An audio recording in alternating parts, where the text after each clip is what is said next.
Santificado seja o vosso nome. Venha a nós o vosso reino. Seja feita a vossa vontade, assim na terra como no céu. O pão nosso, cada dia, nos dai hoje. Perdoai as nossas ofensas, assim como nós perdoarmos a quem nos tem ofendido. E não nos deixeis cair em tentação, mas livrai-nos do mal. Ave Maria, cheia de graça, o Senhor é convosco. Bendita sois vós entre as mulheres, bendito é o fruto do vosso ventre, Jesus. Santa Maria, Mãe de Jesus, rogai por nós, os pecadores, agora e na hora da nossa morte. Conforme já informamos, e deve estar no Facebook, né? Hoje temos o Sérgio Vilar connosco, não vou voltar a apresentá-lo. Este senhor aqui, meio careca, que está aqui à nossa volta, que nós, como sempre dizemos, recebemos com muita alegria e com muita amizade, e vamos partilhar com ele, ou ele partilhar connosco as notícias, as informações, os ensinamentos que traz para esta noite. Então,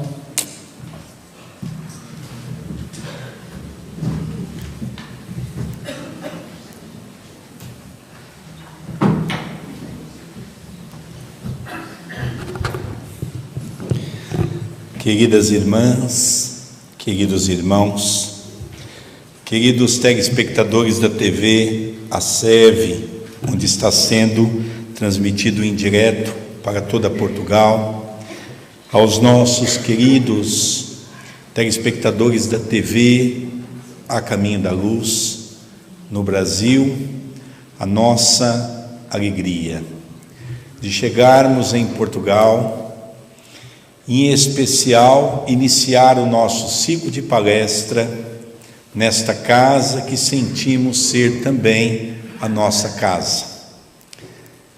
De sentir esse abraço carinhoso do nosso irmão Costeira, pela qual nós, com certeza, unimos todas as nossas orações para que ele pudesse ainda dar um pouco mais do seu contributo no campo do trabalho para a seara espírita e de ver o irmão revigoroso no trabalho do bem. Que alegria ser abraçado como nós fomos na tarde e noite de hoje, por corações tão amigos, por corações que realmente encanta a nossa alma. É isso que o Evangelho vem trazer para todos nós. Hoje nós vamos falar um pouco da caridade material e da caridade moral. Vamos nos relembrar do capítulo 13º, que a mão esquerda não saiba o que dá a sua mão direita. Vamos relembrar um pouco esse momento que a Terra vivencia.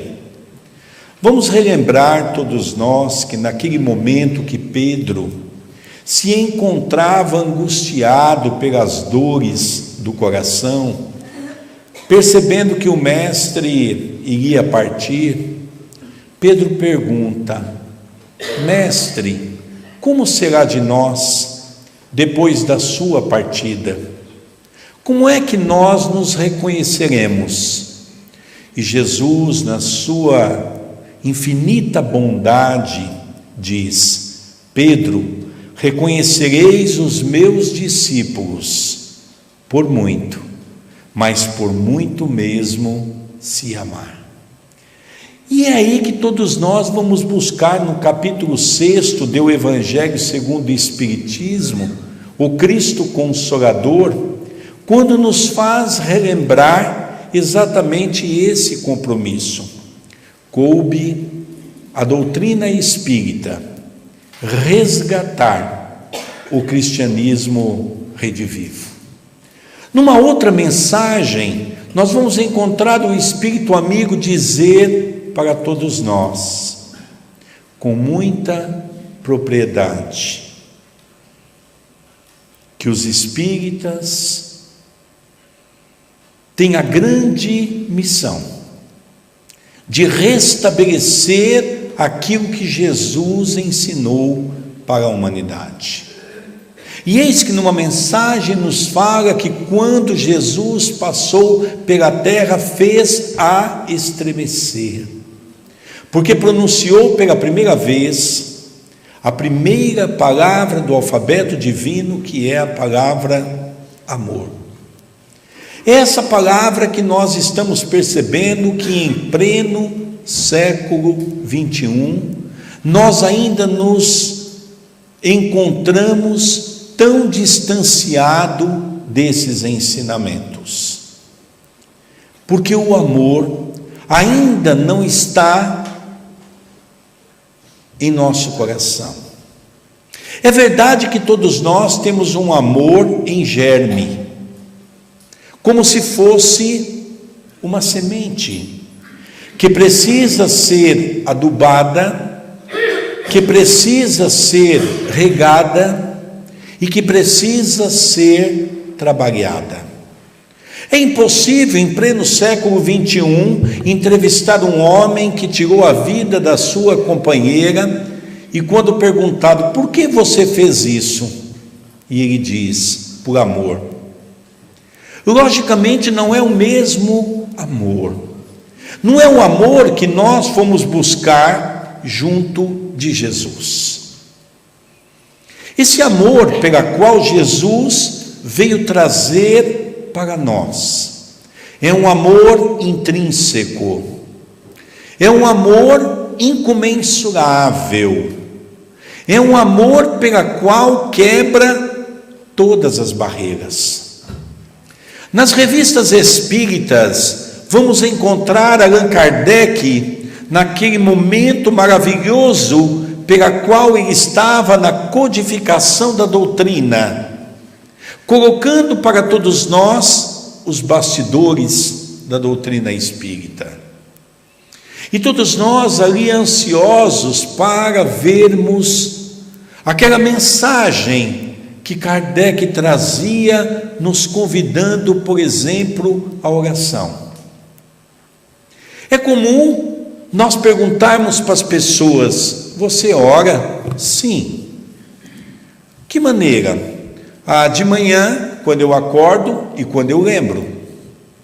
E à noite, quando eu me lembro, porque geralmente estou cansado, deito e não me lembro de mais nada. Nós precisamos tomar uma concepção filosófica daquilo que a doutrina espírita nos traz. A caridade ela entrelaça os 28 capítulos do Evangelho segundo o Espiritismo. Nós sabemos que cada capítulo é dividido em duas partes. A primeira parte, as predições, os ensinamentos, os milagres de Jesus, e a segunda parte, intitulada Instruções dos Espíritos. E nós vamos perceber que não é apenas o capítulo 15 que traz para nós como item principal: fora da caridade não há salvação. O mesmo Paulo, que quando esteve entre nós, escrevia aquelas cartas há mais de 2000 anos, que eles chamavam de epístolas. E Paulo já colocava toda a sua preocupação. Paulo já delineava toda essa cultura pela qual havia a necessidade de nós procurarmos viver nos núcleos cristãos aquilo que Jesus havia nos ensinado. Estamos num momento mágico na Terra. Estamos num dos melhores momentos de nosso coração. Estamos aprendendo como é que devemos desenvolver, pelas lápides ainda do homem velho que se faz, imantar em nosso coração, que é o homem ainda pelo orgulho, pelo egoísmo, pela vaidade, pela impaciência, pela intolerância. E todos nós somos convidados a sermos o homem novo, o homem do amor, o homem da caridade.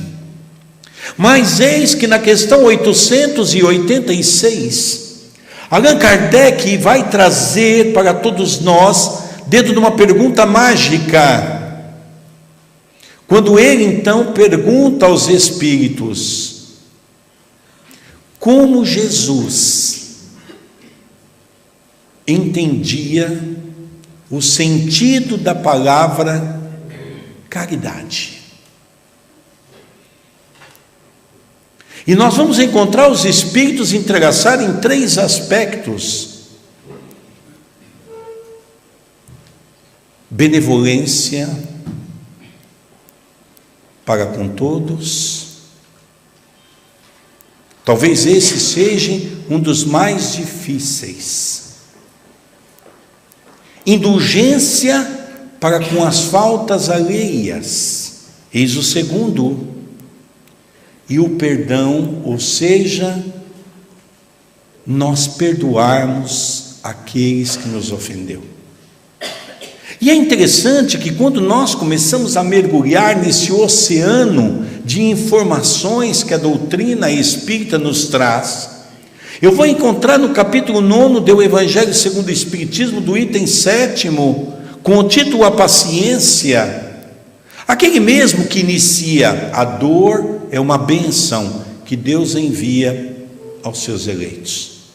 Mas é na metade dessa mensagem que nós vamos nos aprofundar, quando o Espírito diz para todos nós que a caridade mais fácil de ser exercida é a caridade da esmola, e a caridade mais difícil de ser exercida é a caridade do perdão. Voltando, como estávamos iniciando, no capítulo 13º, que a mão esquerda não saiba o que dá a direita, nós vamos encontrar no capítulo caridade material e caridade espiritual, exatamente uma colocação de que 3 são os aspectos verdadeiros da caridade. A caridade, ela pode ser exercida pelo pensamento, ela pode ser exercida pela palavra, e ela pode ser exercida pelas ações. Diz a mensagem que é um grande erro quando nós imaginamos que somente a caridade material é a caridade que salva o homem. E muitos ainda dizem: eu não faço caridade porque eu não tenho condições. Chico Xavier, aos 17 anos de idade, diga de passagem, teremos uma belíssima comemoração agora no dia 8 de julho de 1927. Chico Xavier recebia a sua primeira carta, a sua primeira psicografia. 90 anos estamos completando do seu mandato mediúnico de amor. 90 anos de luz pelas suas mãos que se faz marcar, 75 anos de mediunidade ininterrupta, levando exatamente o aspecto da caridade, pelos aspectos de uma receita de homeopatia, seja por uma carta a um ente querido, seja através das obras científicas de André Luiz, seja pelo trabalho magistral daquele que nós consideramos no Brasil do quinto evangelista, Emmanuel, o nosso querido português Manuel da Nóbrega, que pelas raízes de amor entre Portugal e Brasil permitiu que nós recebêssemos uma obra que hoje com certeza é as duas pátrias que levam a bandeira do espiritismo no mundo. E vemos também nesses aspectos a importância da caridade. Nós estaremos ainda nesse mês de julho fazendo uma palestra numa sexta-feira, onde nós preparamos um material muito bacana para apresentar aqui em Viseu, que é exatamente algumas coisas que acontecem naquilo que desestrutura a sociedade, no que nós chamamos de mortes coletivas. Aqui o que Chico Xavier trouxe uma contribuição fantástica. Conta, por exemplo, que quando Joelma estava pegando fogo, Chico Xavier recebeu a notícia por um amigo, e Chico estava com 4 amigos na sua casa, e Chico então diz: vamos orar pelos nossos irmãos.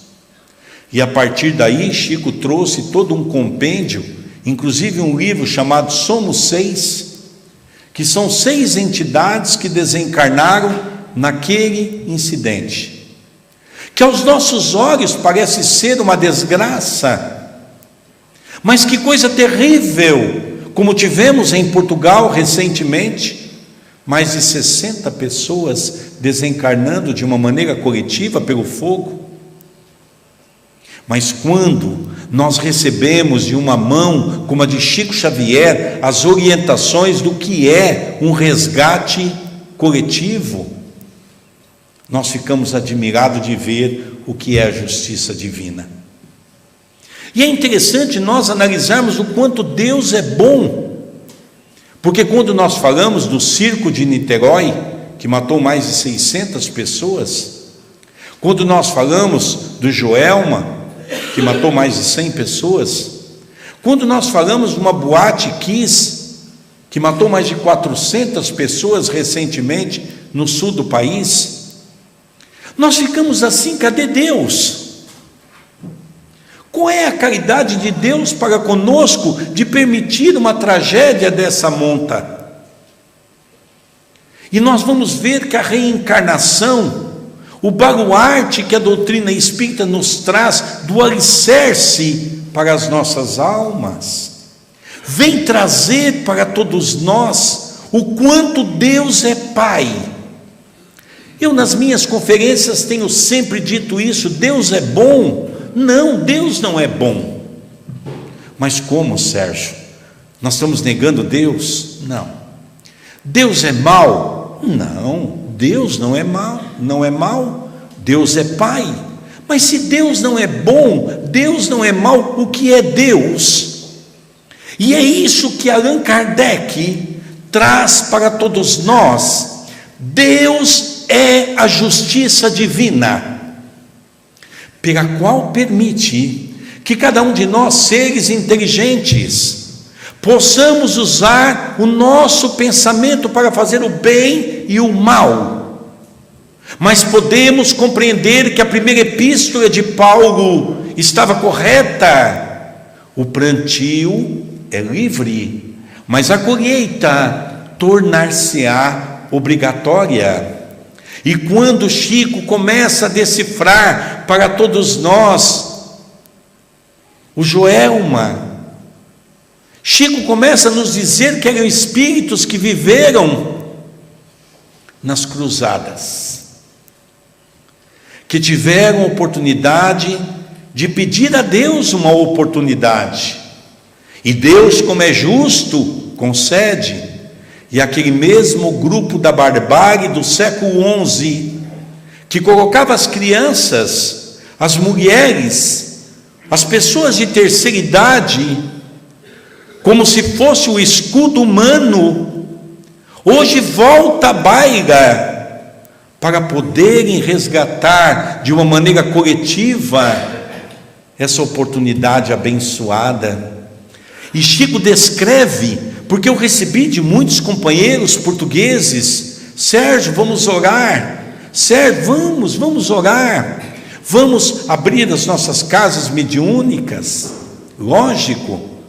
Mas Chico descreve que se nós pudéssemos enxergar a beleza do mundo espiritual que se programa para receber esses filhos na pátria espiritual, que retornam depois de uma dívida quitada, são todos socorridos. E nós vamos ver isso aí no livro Somos Seis, aonde nós vamos ver cada depoimento daqueles espíritos e o socorro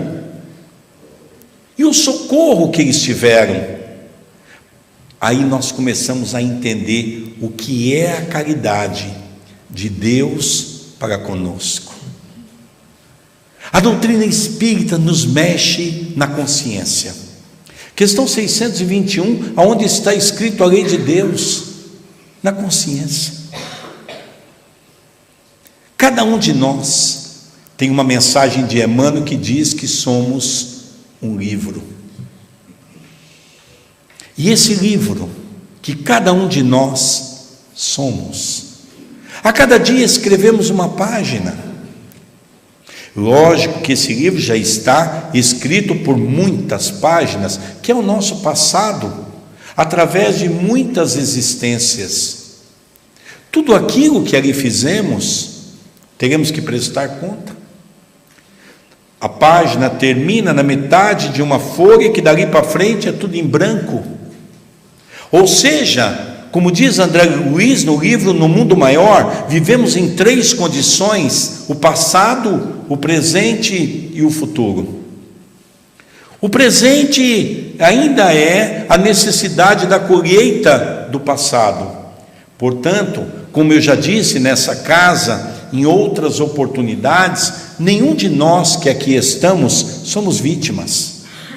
O Espiritismo vem tirar esse persona, porque persona quer dizer máscara.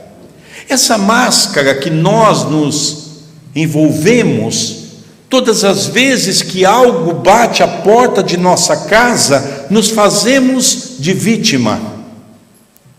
E hoje o Espiritismo vem nos ampliar uma visão dinâmica, uma visão macro, de que cada um de nós hoje estamos passando por aquilo que necessitamos passar.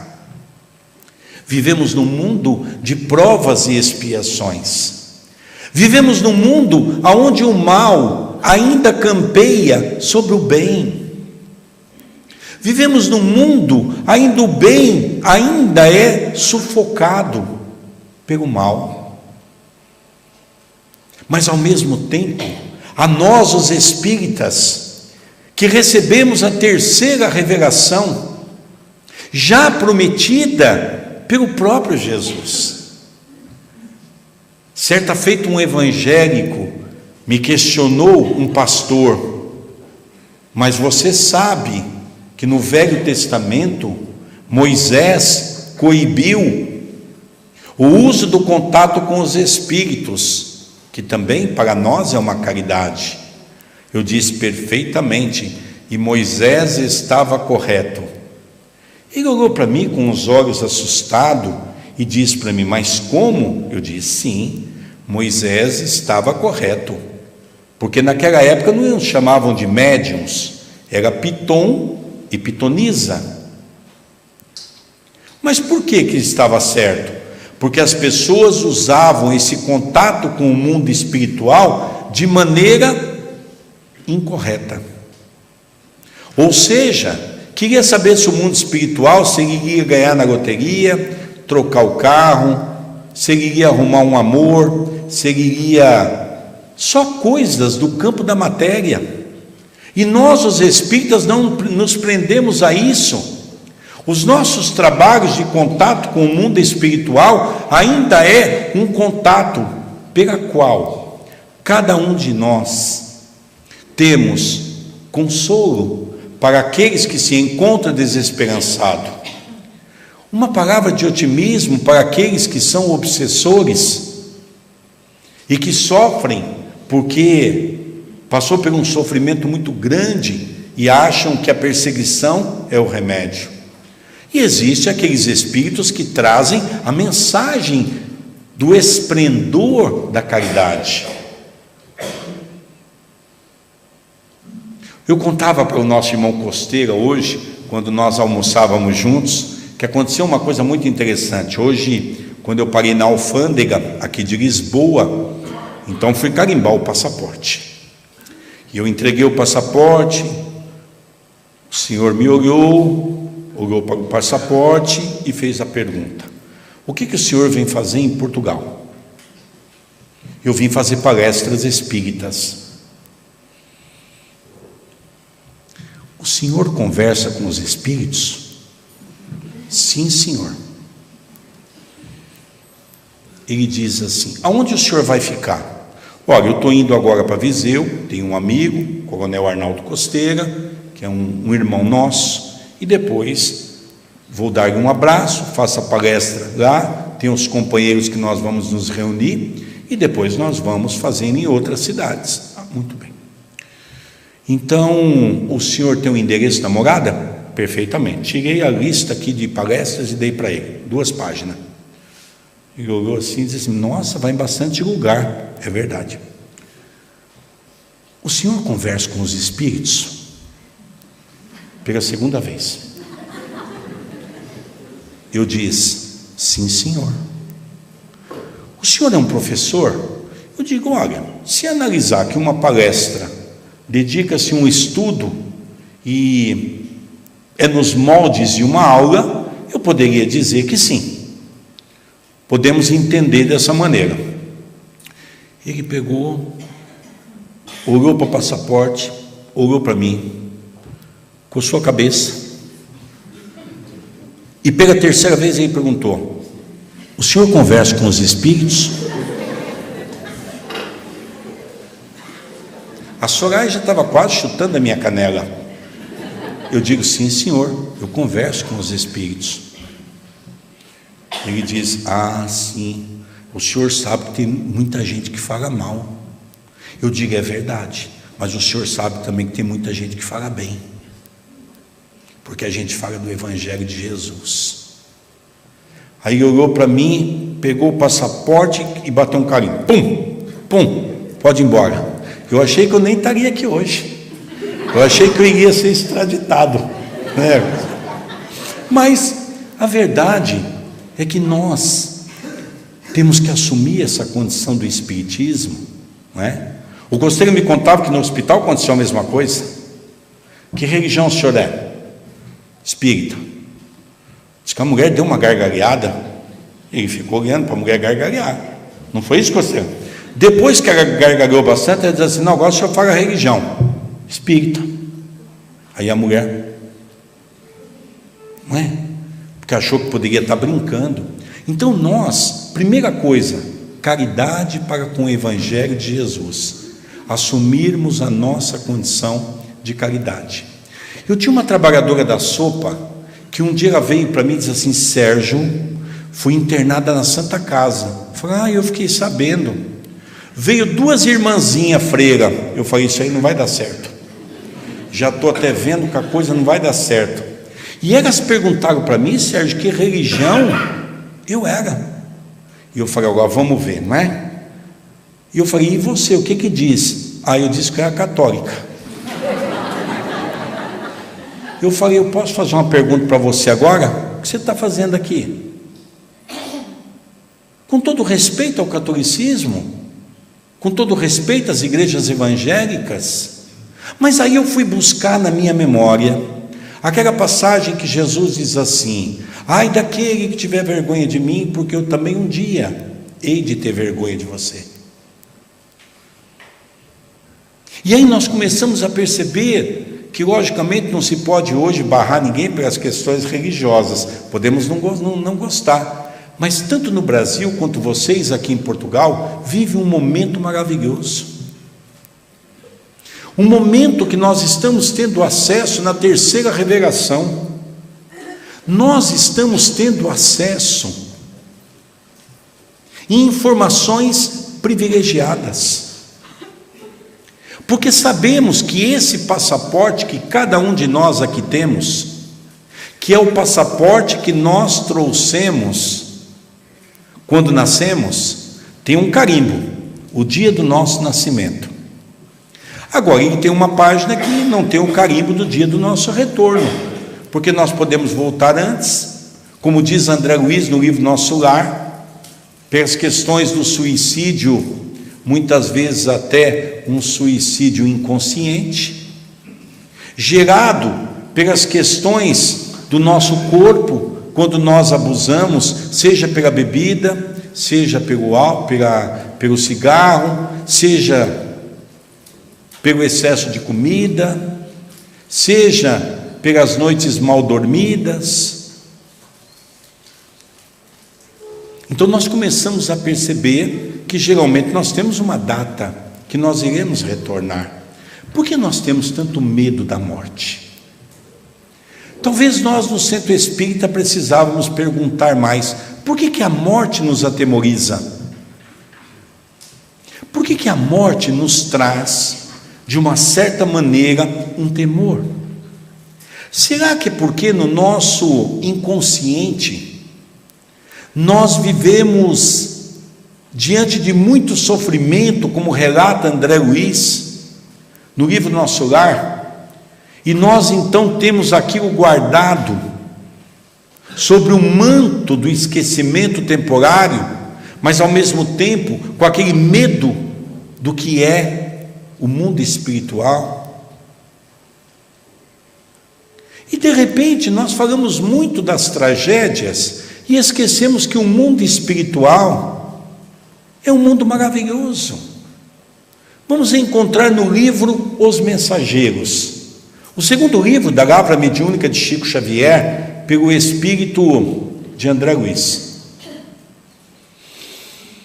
Então nós vamos ver, desde uma casinha muito simples, quando sai de Nosso Lar, melhor dizendo, Aniceto, e os dois médicos, Vicente e André Luiz. E eles, a missão é vir à crosta, onde nós estamos, para estudar, para fazer uma semana de estudo. E é interessante que eles param primeiro no Campo da Paz.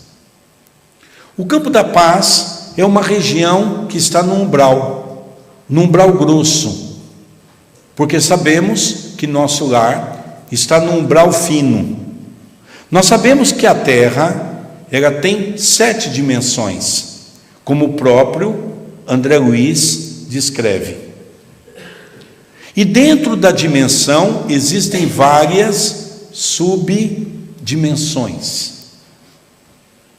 Então eles saíram do umbral fino, pararam no umbral médio, numa instituição chamada Campo da Paz. Eles foram então se revitalizar, aonde ali era como se fosse um desses castelos europeus, está descrito lá, e tinha como base auxiliar os encarnados que precisavam de socorro. Então oferecia comida, oferecia remédios, Porque há muitas pessoas que têm dificuldade em entender o que é o espírito depois da morte. Uma vez nós estávamos na casa de Chico Xavier, era altas horas da noite. Chico diz assim para o nosso grupo, que era o grupo de Itatiba na época onde eu morava. O Chico dizia assim: de cada 4 pessoas que desencarnam, 3 não sabem. Entra e sai de um processo reencarnatório, desencarnatório, sem saber. De tal é a sua condição. Então o Campo da Paz, auxiliando aquelas pessoas que a grande maioria não sabiam que tinham desencarnado. Naquele pavilhão de mais de 2.000 espíritos dormindo com o seu pensamento voltado naquilo que eles haviam cometido de crimes no passado.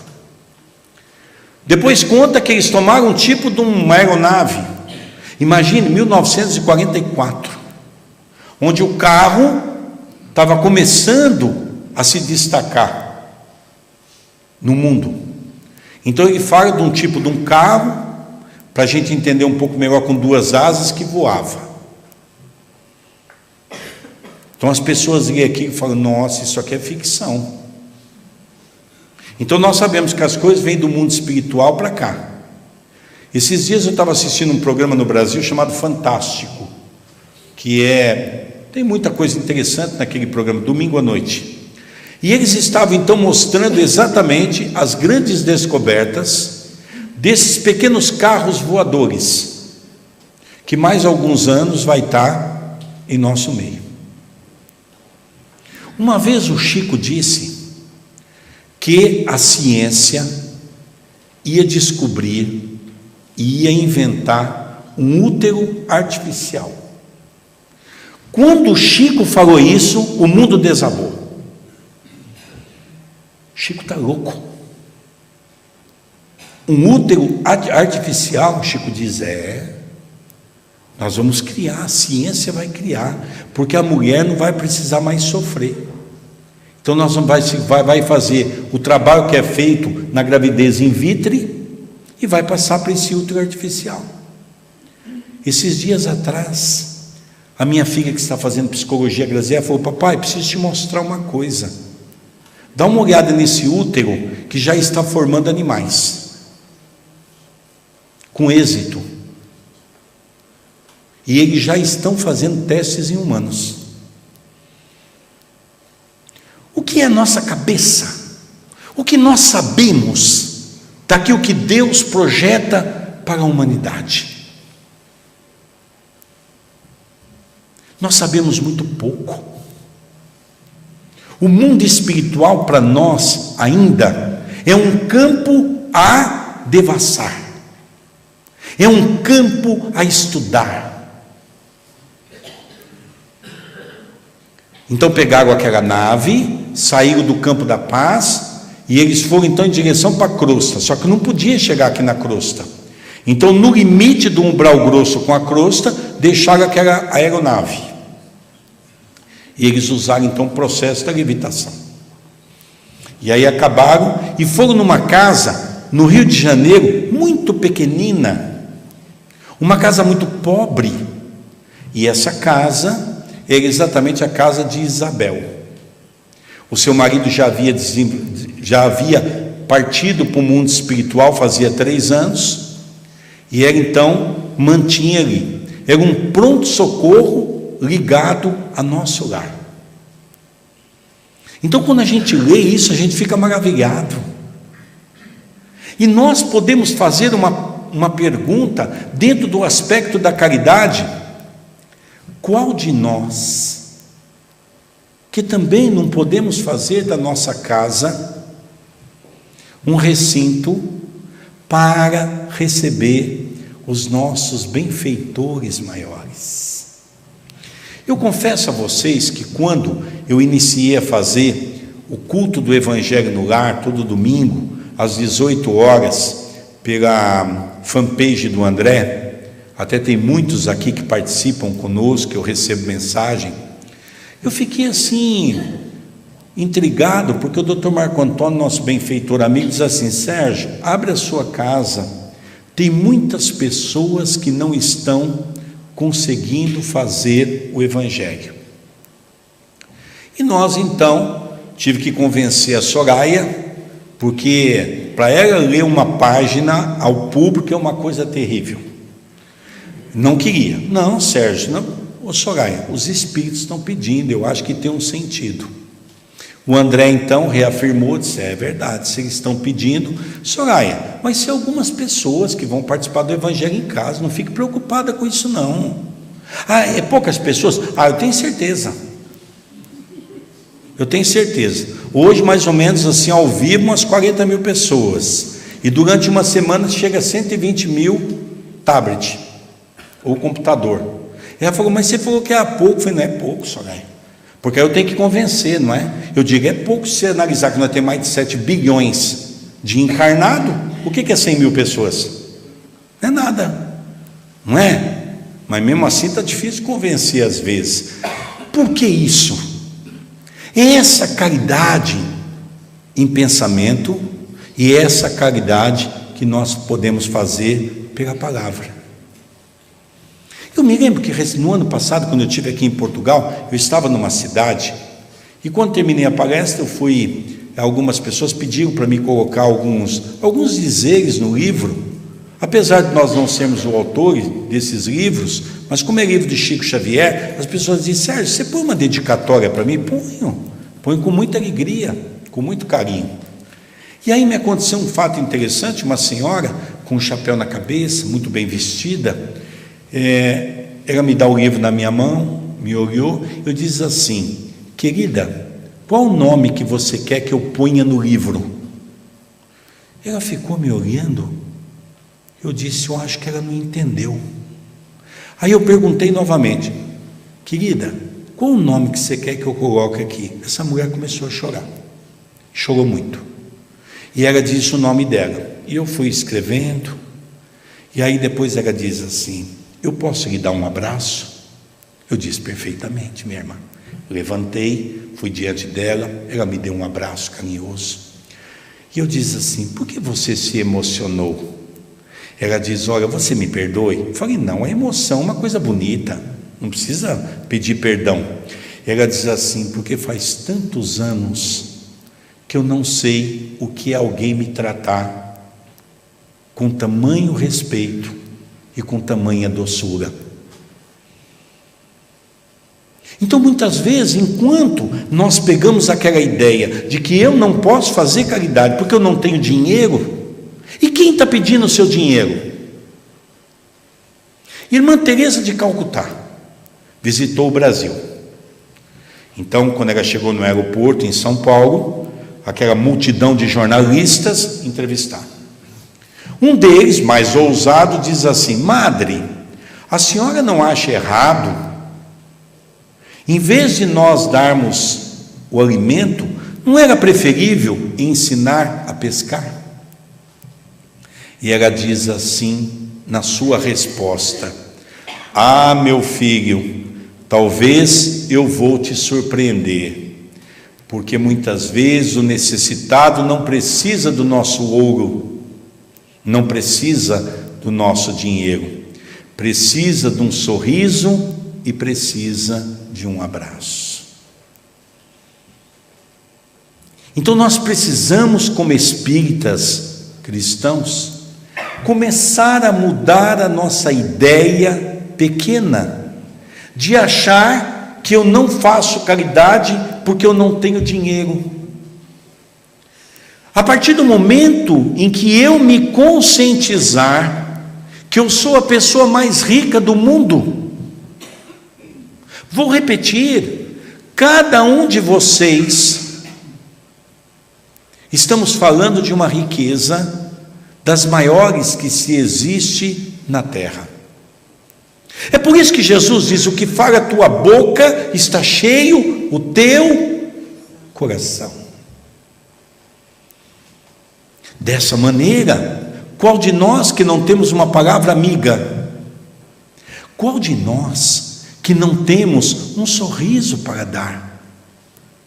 Qual de nós que não podemos abraçar uma pessoa que muitas vezes está pensando no suicídio? Qual de nós que não somos ricos em poder ajudar alguém no sentido da caridade moral? Mas é verdade que a caridade moral se esbarra naquela frase do Espírito amigo, no Evangelho segundo o Espiritismo: se reconhece o verdadeiro espírita pela sua transformação moral e pelos ensejos que o faz de corrigir as suas más inclinações. Chico Xavier, certa feita no Abacateiro, ele disse uma frase fantástica pelo Espírito Emmanuel: o espírita não é melhor do que ninguém, mas temos a grande obrigação de ser melhor do que nós mesmos. Se existe uma competitividade por nossa parte, tem que ser para conosco mesmo, naquela luta incessante, eliminando o homem velho para permitir que um homem novo possa se manifestar. Quando nós soubermos o poder da nossa fala. Lembro-me que há quase 20 anos atrás, eu fui convidado para fazer um programa de rádio em Itapira. Era um programa de uma senhora que era cega, chamada Jusceli Melo. Nós estávamos completando mais um ano do mês espírita, que é em outubro, na qual fazemos até hoje. No ano que vem esse ano está indo para 24 anos de evento.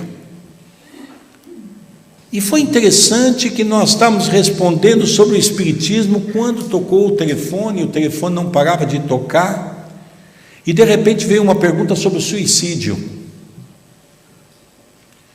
E nós respondemos quando o nosso amigo espiritual se aproximou e disse assim: meu filho, gaste todo o programa para falar do suicídio. E eu então, quando passou por um momento do intervalo, eu disse para Jusceli, poderia gastar os 2 blocos faltando para falar do suicídio? Recebi uma inspiração do amigo espiritual. Não, Sérgio, perfeitamente. E nós começamos a colocar essa história. Quando terminei o programa, o telefone tocou da rádio, era alguém que queria conversar comigo. Mas tinha algumas pessoas ouvindo o programa, eu estava ali conversando com algumas pessoas, e a pessoa não quis passar, pediu para ligar depois. A pessoa estava com voz chorosa. Cheguei na minha casa, a Soraya diz assim: Sérgio, ligou uma moça por 2 vezes querendo falar com você, mas como você demorou, ela não ligou mais, pediu o telefone para que você pudesse ligar, ela não retornou. Eu falei, então, mais tarde ela deva ligar. Passaram-se 3 anos, e um belo dia cheguei no centro espírita, e estava uma mulher com uma criança de 3 anos ao colo, uma bela criança. E de repente, quando eu cheguei, uma pessoa diz: olha, esse é o Sérgio, que você quer conversar com ele. Ela pôs-se de pé, veio para o meu lado, chorando copiosamente, e eu sem saber o que estava acontecendo, e ela me perguntou: você é o Sérgio Vilar? Eu digo, sim. E ela, aos prantos, diz: esse filho deve muito a você. Eu sempre fui muito brincalhão, e diz assim: mas não é meu não. E aí ela também entrou na brincadeira e diz: não, realmente não é seu, mas você pode ser um padrinho dessa criança. Eu digo: por quê, minha irmã? Vem cá, conta a tua história. E ela diz: você se lembra o dia que você estava na rádio, no programa da Jusceli Melo? Perfeitamente. Você lembra que você estava falando do suicídio? Lembro-me. Vou te contar a minha história. Um dia antes, eu fiquei sabendo que eu estava grávida. Era uma jovem esperançosa. Fui contar para o meu namorado e ele me abandonou naquele momento. Diz: o problema é seu. Eu falei que eu não queria se engravidar, que você se engravidasse. E abandonou a moça naquele momento. E ela então tinha apenas um único recurso: vou falar com o pai e com a mãe. Quem sabe eles vão me acolher nesse momento. Pensou em matar aquela criança, aquela possível criança, pensou em fazer o aborto, mas de repente não tinha coragem para isso. Foi falar com o pai e com a mãe, e o pai e a mãe, de uma maneira inesperada, botou a filha para fora de casa. E ela, sem saber o que ia fazer, procurou uma amiga. A amiga disse: não, venha para cá, olha, aqui é pequeno, você vai conseguir ficar poucos dias comigo, mas não tem problema, fica aqui. Conta ela que chorou aquela noite inteirinha de uma maneira copiosa, não dormiu, acordou pela manhã, a amiga foi trabalhar e ela pensou: hoje eu vou me matar, porque assim eu não dou desgosto para ninguém e não vou colocar um filho ao mundo para sofrer.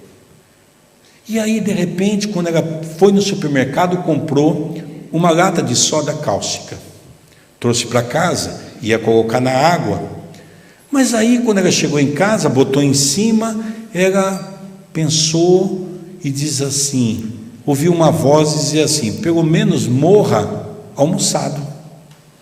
E ela falou: bom, então eu vou comer alguma coisa. Comeu alguma coisa, e aí quando deu meio-dia, ela falou assim: agora é hora, já não tem mais nada a perder.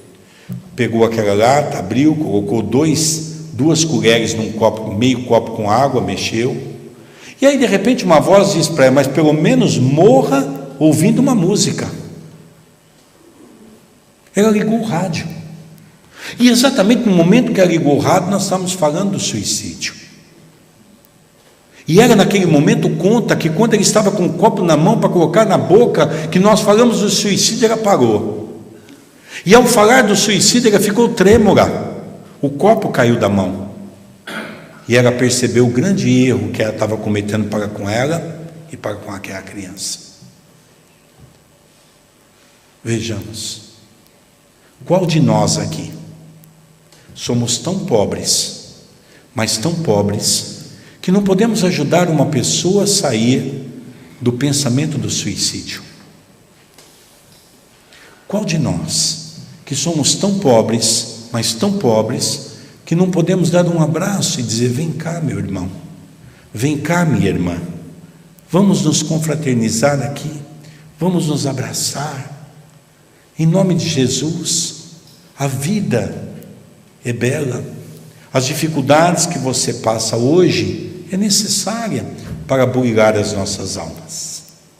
E assim, quando nós, e já partindo para o final dos nossos comentários, nós poderíamos afirmar categoricamente que precisamos sair de uma casa espírita com o coração envolvido nessa paz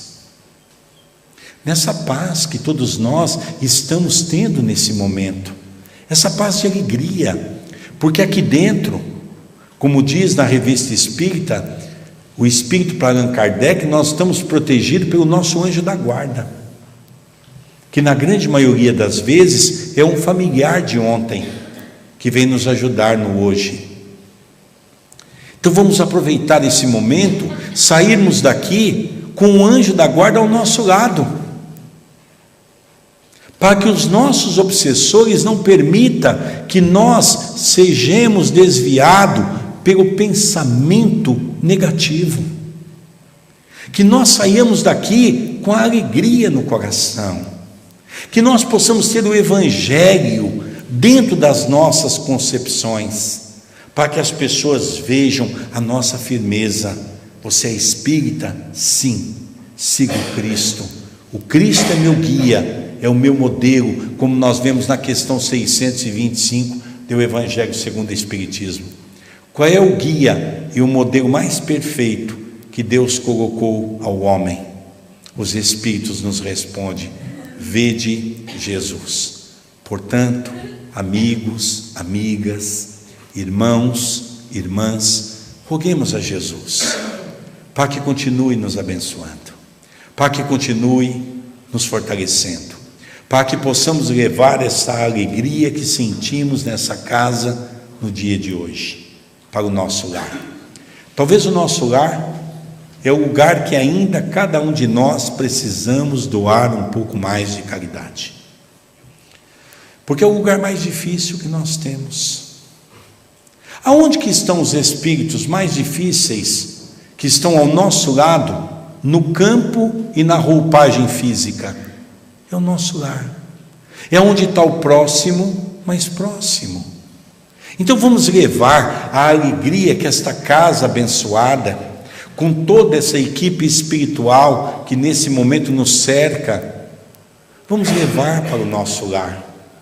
Vamos começar a ser afável, carinhoso, caridoso para com o próximo mais próximo. Vamos levando isso para o nosso trabalho, para a sociedade onde vivemos, para que as pessoas, como dizia Chico Xavier, quando nós andarmos na rua, as pessoas olharem e dizer: esse é espírita, porque ele tem um comportamento reto, um comportamento cristão, ele é humano, ele é caridoso, respeita as pessoas, respeita as leis que o envolvem. Então é isso que Jesus espera de cada um de nós, que sejamos caridosos para com o próximo, mas que sejamos hoje caridosos para conosco mesmo, fazendo da luz do Evangelho o brilhar de uma nova aurora, fazer da beleza incomensurável de vermos um céu, aonde muitas vezes a lua põe-se a iluminar, diante das estrelas que põem a ser caridosas para com todos nós, mostrando que a casa do Pai há muitas moradas. Olhemos com os olhos a beleza incomensurável de um campo florido, para podermos perceber a beleza da criação divina, entrelaçando as nossas almas, colhendo uma flor para aquele que necessita, e ao mesmo tempo sentindo o perfume para ver a beleza da criação divina, onde cada flor detém a caridade do seu perfume para inundar a nossa alma. Vejamos os rios que desembocam no mar como se fossem as veias de nosso corpo, aonde a caridade ali se expressa pela água que cada um de nós necessitamos, na beleza de podermos reparar a organização divina que entrelaça o nosso coração. E vejamos, por fim, a caridade de Jesus, o sublime eleito por Deus para ser o governador espiritual do nosso planeta, que foi para nós o guia, o modelo, e que possamos seguir com muito amor, com muita alegria. Que Jesus nos abençoe, que Jesus nos ilumine e que Jesus nos proteja hoje, agora e todo sempre. Que assim seja.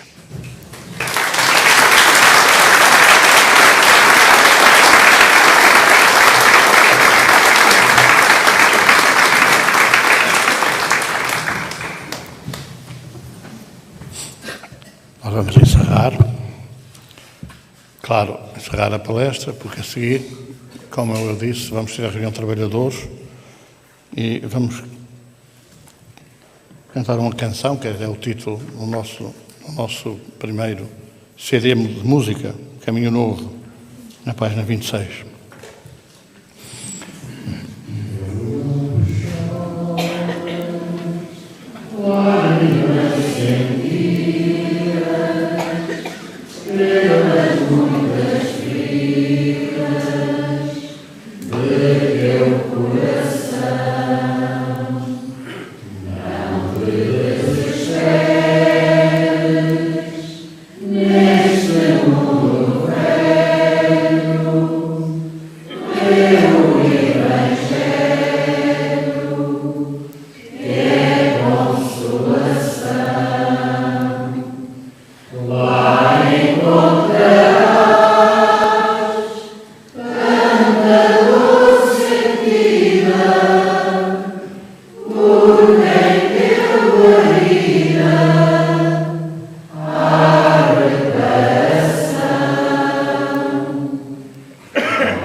Da TV Espírita, da TV Caminho da Luz. Até a próxima sexta-feira teremos de novo em direto. Agora, as pessoas que vieram